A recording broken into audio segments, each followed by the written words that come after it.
नमस्कार मुई सम्राट आपण देखुचन धनुवार्ता।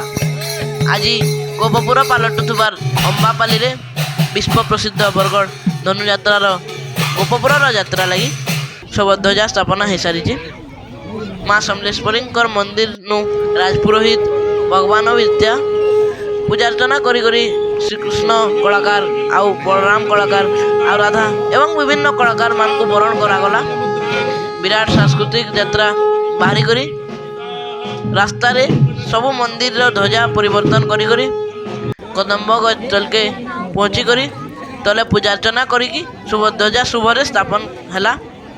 परे जोरसोर रे आखड़ा आरंभ होगा तांकर प्रस्तुति आरंभ होगा जे सबु कलाकार जेनता आसंता धनुयात्रा रे तांकर परिवेशन भल से करबे।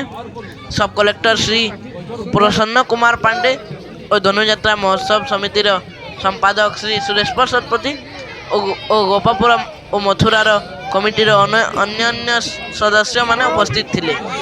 धन्यवाद नमस्कार। एंता आके धनुयात्रार जुड़ित छोट बड़ खबर जानबार लगी धनुवार्ता के जदि इंस्टाग्राम आ फेसबुक रे देखुचन फॉलो आउ लाइक करुन, जदि यूट्यूब न देखुचन सब्सक्राइब करुन एवं कमेंट माध्यम रे निजर मतामत जणाउन। धन्यवाद।